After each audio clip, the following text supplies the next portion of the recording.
dormindo no fragor da batalha.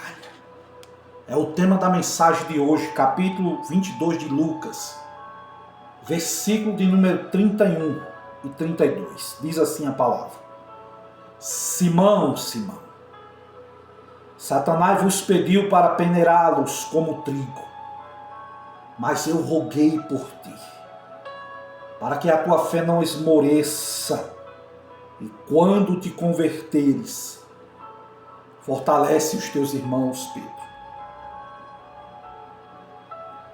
A caminho do Getsêmani, Jesus dirige a sua palavra não apenas a Pedro, mas aos demais apóstolos.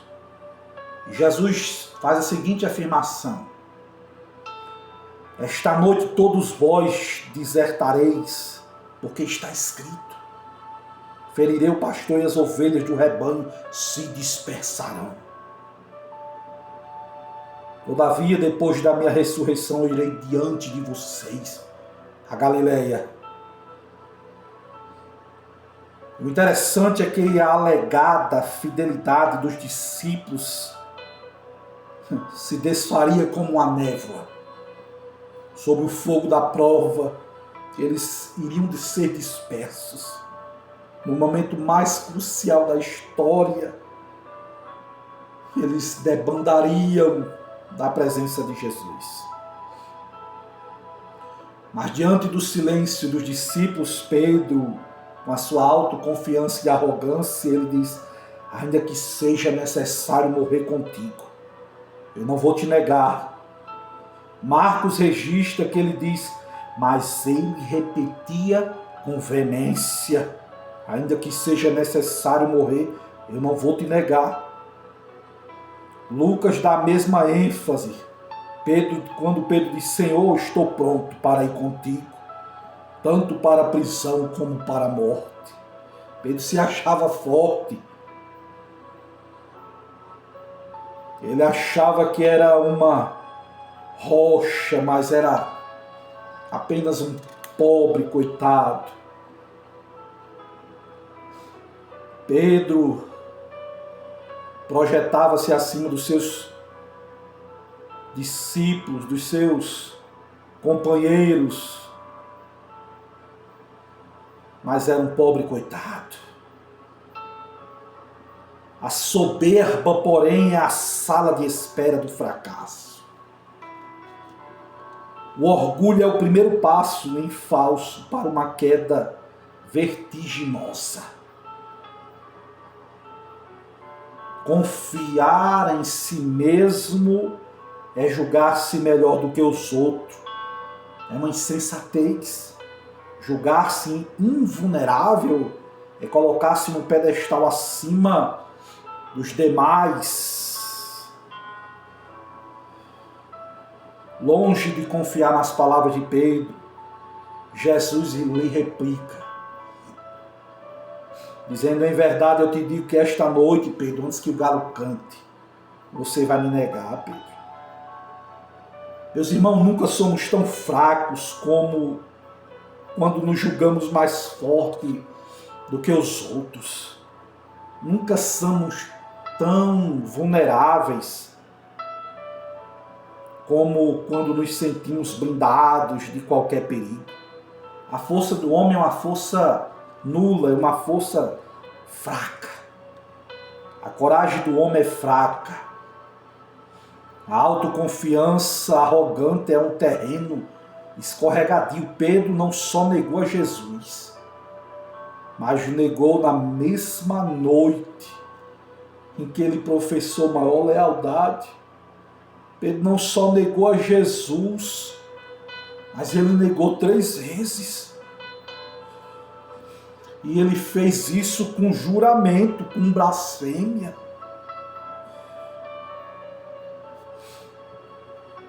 Jesus não dá prosseguimento à conversa com Pedro, não.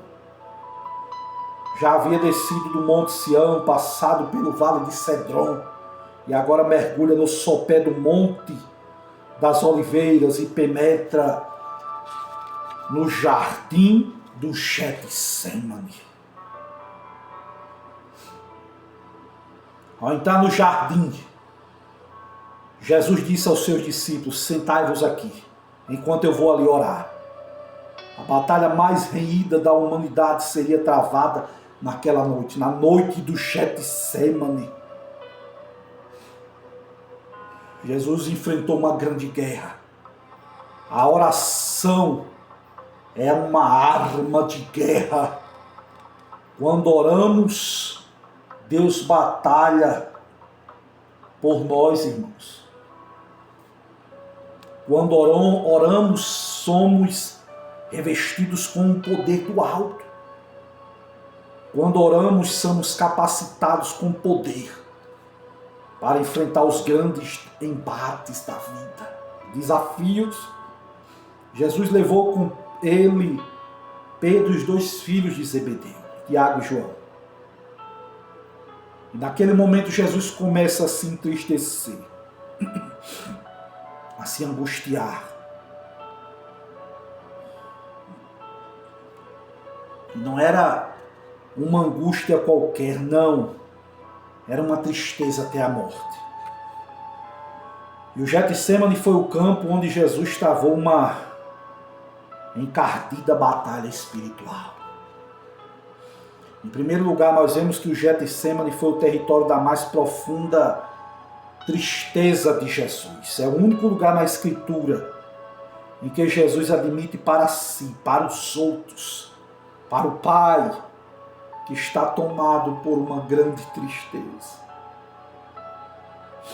por uma angústia de morte. Ele admite isso para si, ele admite para os discípulos, ele admite para Deus, que ele estava angustiado. Segundo lugar, o Getsemane foi o campo da mais fervorosa oração. Enquanto os discípulos dormiam, Jesus trava uma renhida batalha. Ele orou 3 vezes, sempre se colocando nas mãos de Deus, para fazer a vontade dele. Seja feita a tua vontade.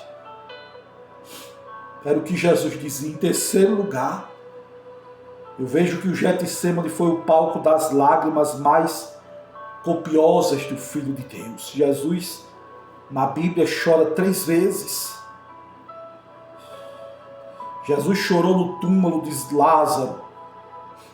Jesus chora ao entrar em Jerusalém. E Jesus chora no Getsemane. Depois leia Hebreus capítulo 5, versículo 7. Que Jesus, com grande clamor e lágrimas, aprendeu a obediência no Getsemane. Suas lágrimas foram copiosas, chorou não por causa do medo, da dor física, mas porque ao tomar o nosso lugar, se fazer pecado por nós, ele ia ser privado da intimidade com Deus. Em quarto lugar, o Getsemane transformou o jardim num deserto de solidão. Muitas vezes os melhores lugares e floridos não é sinal de alegria e felicidade. Foi no Getsemane, foi no jardim que Jesus sentiu grande tristeza. Era como um deserto na solidão. Jesus disse muitas coisas às multidões. Quando Jesus partiu o pão, fez isso apenas na presença dos discípulos. Mas quando começou a se entristecer, estava apenas com 3 dos seus discípulos mais chegados. Mas quando suou, meu irmão, gotas de sangue sobre os joelhos, ele estava absolutamente só. O deserto mais horrível da vida. Às vezes, meus irmãos, nós passamos só. É você e Deus. É eu e Deus. Em quinto lugar, o Getsemane transformou-se no campo da mais profunda submissão. Jesus ali No Getsêmani, Jesus disse: Pai, se possível for, afasta de mim esse cálice. Que cálice é esse? Porque Jesus rogou o Pai para não beber esse cálice. Será que esse cálice era a sua prisão humilhante no jardim? Será que o cálice era as cuspidas, as bofetadas, o sofrimento no sinédrio? Será que esse cálice eram os açoites que Jesus ia sofrer no pretório romano? Será que esse cálice era a desonra, era a coroa de espinho? Será que era isso? Será que esse cálice era caminhar pelas ruas de Jerusalém, debaixo de vaias, debaixo de uma multidão sedenta de sangue? Não. 1000 vezes não, meus irmãos. O cálice da ira de Deus, que deveria cair sobre a nossa cabeça por causa dos nossos pecados. Jesus solveu cada gota desse cálice amargo. Jesus levou sobre si os nossos pecados. Foi golpeado pela lei no nosso lugar. Jesus foi ferido, foi transpassado pelas nossas iniquidades. A Bíblia diz que foi do agrado do Pai, irmãos, moê-lo. É o que a palavra de Deus diz. Esse era o cálice que Jesus estava falando. Em sexto lugar, o Getsêmani. O Getsêmani foi o lugar da mais bendita consolo. A Bíblia diz que o anjo de Deus veio do céu na mais profunda angústia de Jesus. Quando Jesus estava molhando o chão com as suas lágrimas, quando Jesus regava a terra com o seu sangue, o anjo apareceu para consolar. O Getsêmani é lugar não apenas de choro, mas de consolo também. É nos maiores confrontos, lutas da nossa vida que nós recebemos maior consolos da parte de Deus.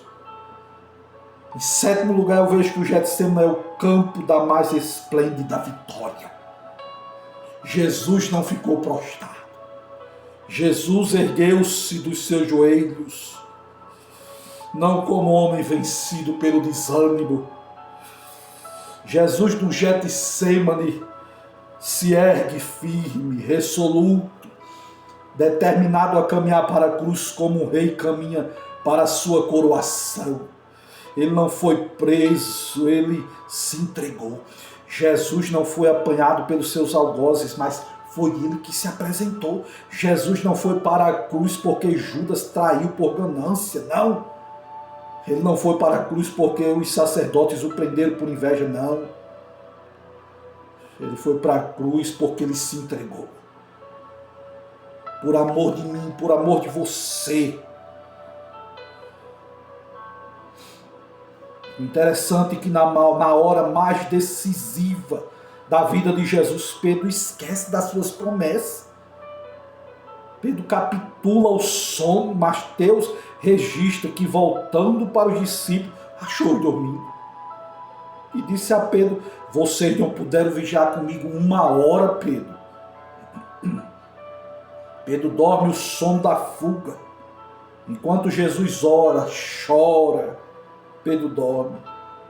Enquanto Jesus luta para a carne e para fazer a vontade de Deus, Pedro se entrega aos ditames da carne. Pedro fala, irmãos, mas não faz. Pedro promete, mas não cumpre. Pedro arrota a coragem que estaria com Jesus em todo o tempo. Mas na prática, não foi essa a verdade. Por 3 vezes Jesus acorda Pedro. E ele pega no sono novamente. Enquanto Jesus estava determinado a fazer a vontade do Pai, Pedro estava esquecido do compromisso. Estava rendido ao sono. Meu Deus, como nós somos fracos e falhos. Oh, meu Deus. Pedro estava naquele Getsêmani. A Bíblia diz que quando vieram apanhar Jesus, Pedro desembaia uma espada que trazia e fere o servo do sumo sacerdote, cortando-lhe a orelha direita. E o nome deste homem era Malco. Por que Pedro não orou? Pedro estava despreparado para enfrentar aquela luta. Pensou que se travava um conflito armado. Por isso é que sacou da sua espada e decepou a orelha de Malco. Sua valentia era carnal. Pedro estava entrando na batalha errada. Contra pessoas erradas, com as armas erradas, com a motivação errada. Pedro perdeu o controle emocional. Pedro perde o equilíbrio. Pedro não discerniu a natureza da batalha que estava travando.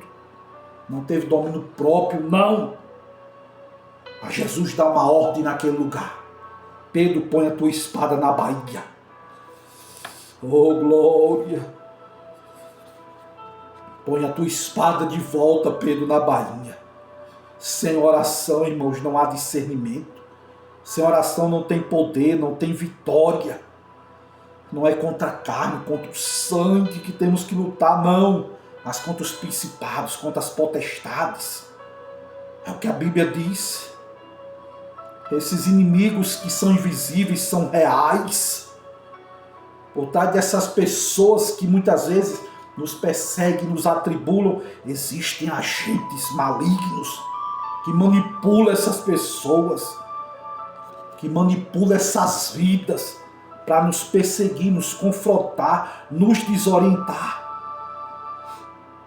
Porque Pedro não orou, não discerniu a natureza da luta que estava sendo travada. Porque Pedro não orou, irmãos, quis mudar a realidade de um plano que já estava traçado. Porque Pedro não orou, tentou frustrar mais uma vez a disposição de Jesus chegar na cruz para nos salvar. Jesus foi muito enfático, categórico com Pedro, dizendo que se precisasse de ajuda, ele poderia ter rogado ao Pai para enviar mais de 12 legiões de anjos. Sabe quantos anjos eram equivalentes? 72.000 anjos. Jesus disse a Pedro, Pedro poderia rogar ao Pai. Ele poderia mandar 12 legiões de anjos. 72.000 anjos, Pedro. Para acabar com a ação dos inimigos, mas esse não era o plano.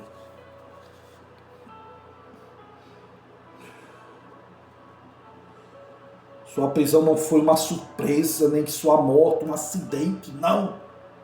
Tudo estava profetizado e nenhuma vírgula poderia ser alterada. E aqui eu encerro esta palavra. Que naquele Getsêmani, diante de todas essas coisas que eu falei aqui que houve, também houve cura. No Getsêmani, Jesus curou a Malco, colocando a sua orelha decepada no lugar. Malco era um homem que não poderia ter defeitos, irmãos, para assumir o sacerdócio. Quando Pedro corta a orelha daquele homem, Pedro estava tirando o sono daquele homem, porque não poderia ter defeito. Mas Jesus devolve a audição. Jesus devolve a orelha, o brilho daquele homem, o sonho de ser sacerdote, de servir a Deus. Se não fosse a intervenção do Mestre, possivelmente teria havido 4 cruzes no Calvário, irmãos, e não 3.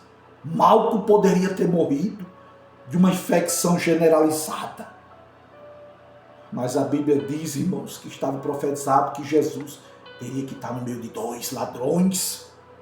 no meio de dois seres humanos, e com isso Jesus poupa Pedro, demonstra sua misericórdia ao soldado que estava ali para prender Jesus.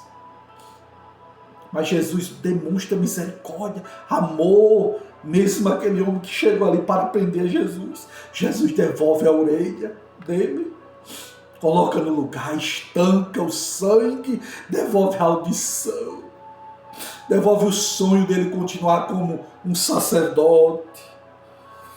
A misericórdia de Cristo, irmãos, é de tal maneira que ele demonstra até mesmo aqueles que ferem ele. Quem é que, irmãos, que iria curar alguém que estava ali para lhe prender, para lhe matar? Ninguém. Só Jesus foi capaz de fazer isso. Jesus ama os seus inimigos, se compadece deles. Mas Pedro estava pronto para matar Malco, enquanto Jesus estava disposto. Que nós possamos aprender esta lição com Jesus. Enquanto Pedro queria sangue, Jesus trabalha pela cura. Enquanto o coração de Pedro era um poço de ódio, o coração de Jesus era uma fonte de amor, de perdão. Que palavra gloriosa. Que nós possamos meditar nesta palavra, que o nome do Senhor venha a ser glorificado em nossas vidas. Amém.